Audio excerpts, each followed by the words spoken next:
Hey everyone, this is Eric from Cash Cultura.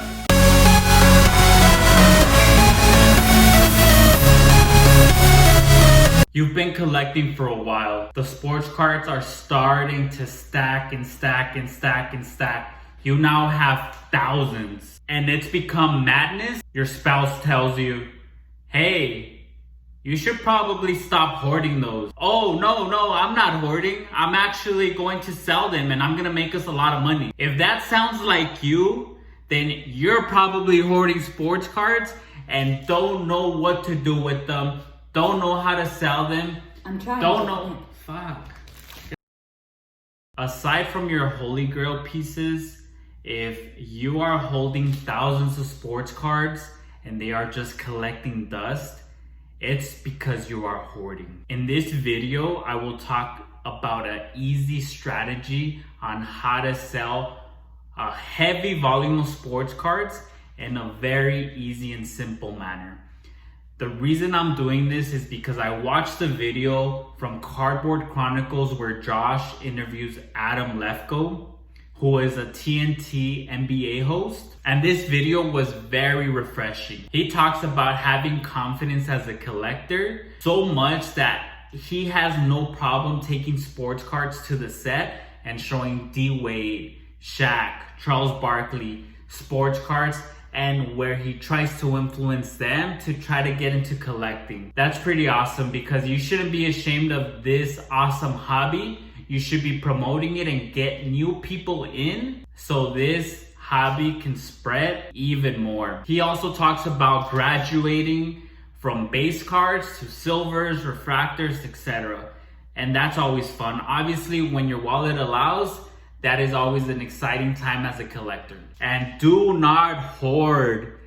That is called getting caught holding the bag. Do not let that happen, especially right now when the market is hot. If this card brings you no joy and you don't really care for it anymore and it's just collecting dust, then that is probably a very good indicator for you to sell or trade that card. He talks about getting on the phone, FaceTime, or in person with one of your best friends and just showing them your collection. And if you are itching to get to the next card, or you just basically skip through the card that you're showing, then that should probably go into a pile for you to sell or trade. Ultimately, sports card collecting should always be fun.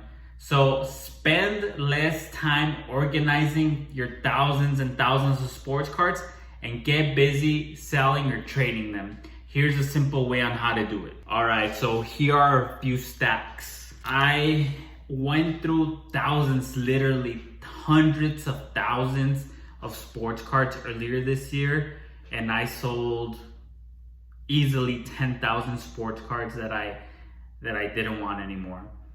So I was left with a few thousand, and I did it again. I didn't sell. I gave away thousands of sports cards. And the video, you can actually watch it where I'm promoting the giveaway. I went through my collection and I sorted out some of the cards that I didn't really care for anymore, that I felt someone else would enjoy a lot more, and I ended up giving them away. A lot of basketball, a lot of football, modern and vintage. So I ended up with a lot less sports cards, but just a few players that I really, really like. Some GOATs like Joe Montana, Steve Young in the back. So basically any Joe Montana is good because he is considered the best right now. But I think once Tom Brady retires, he'll be considered the best quarterback of all time. So yeah, I mean, just a bunch of Joe Montana. Even when, he ended up going with the Chiefs. So I'm just gonna show this because this will be relevant a little bit later.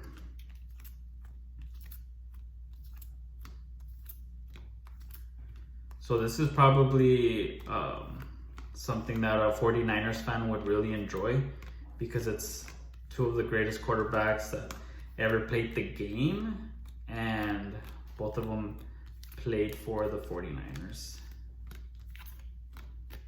So what I did is I took out my cards, right, that I really liked, that I didn't think I would get rid of. This is Dan Marino. And I basically just started doing the approach that Adam talks about, where he basically says, you know, if you're dying to skip and get to the next card, then this should probably go to the sell or trade.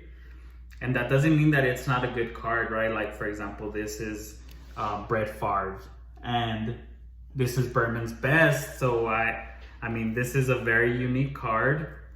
So we all know him, ESPN, and I like it, you know. And I had a hard time parting with it. So basically I went through this where I'm looking at the cards and I'm choosing, okay, which ones am I keeping? Which ones am I trading and selling? I have two piles basically. And, you know, the first time I trimmed a few cards that I didn't want anymore. And I was still left with a heavy amount of cards. John Elway. And, you know, it was pretty draining just because you get caught up overthinking so much, right?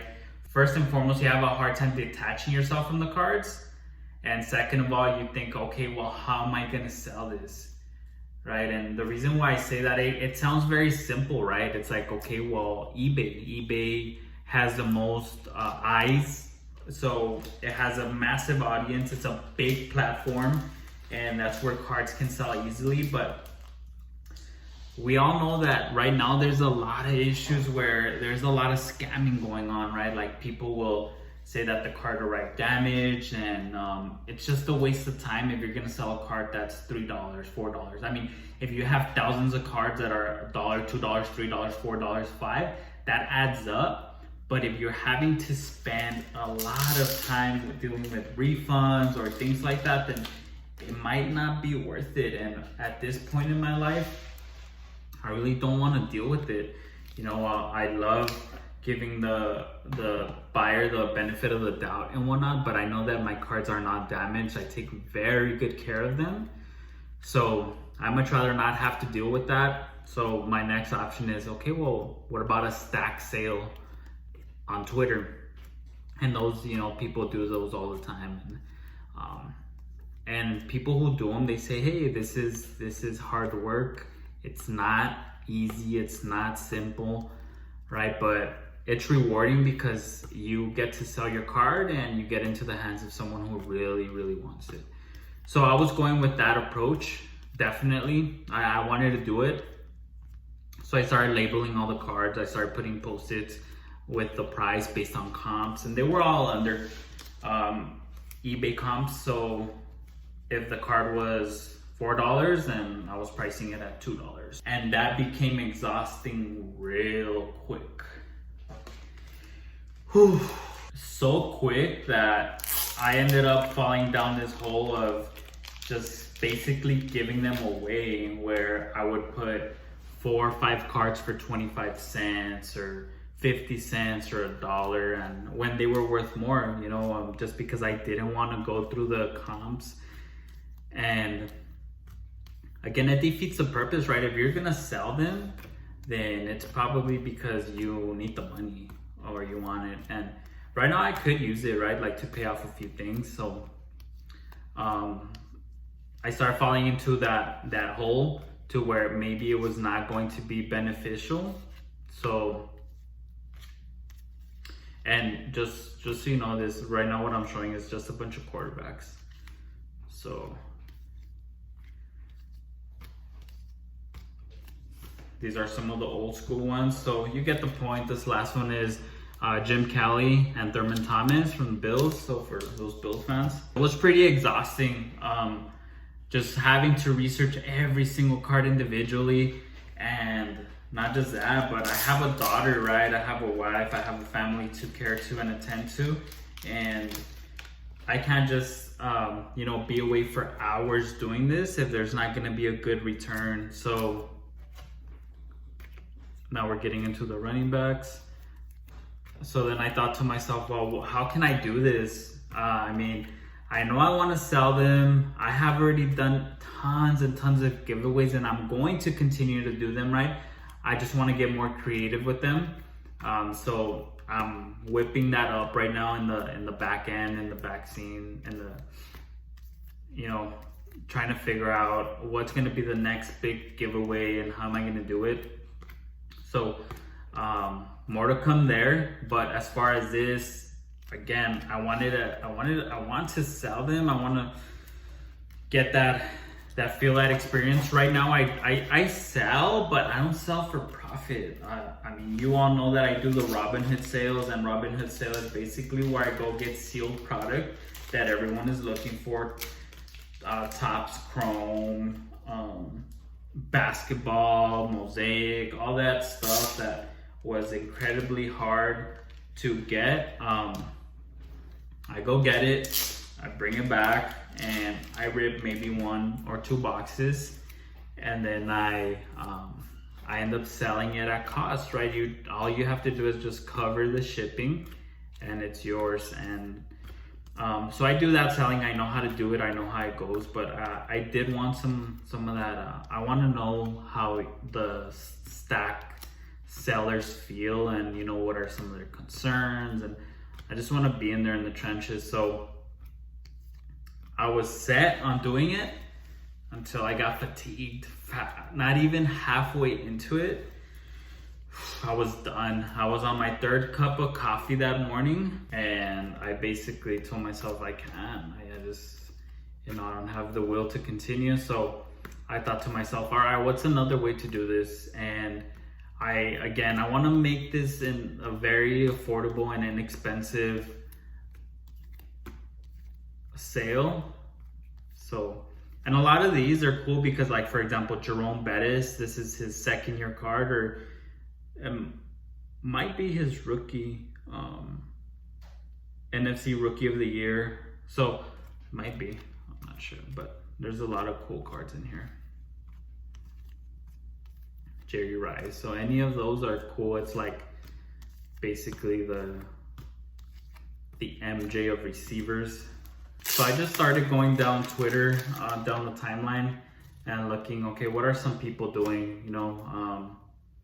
What are some trends? And I'm always on the timeline, and I usually tweet quite a bit, but sometimes if I don't, it's just because I'm observing. So I think I researched sports card sale just to see what would come up on Twitter, and then there's an option where you can click on people who I follow, so it's very specific, and some of these are numbered, like this one's numbered up to 10, so that's pretty cool.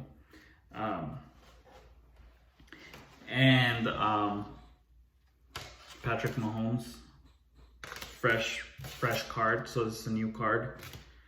And I bumped into Razes, right? And I know what they are. So it's basically like a raffle, right? Where people buy in and you get to potentially win something, right? So I thought to myself, hey, how about a Raz? I think that'll be, it'll be fun, and it'll be a lot easier to be able to get this into the hands of someone who really wants them and can get them at a very affordable price. So it's what we're gonna do.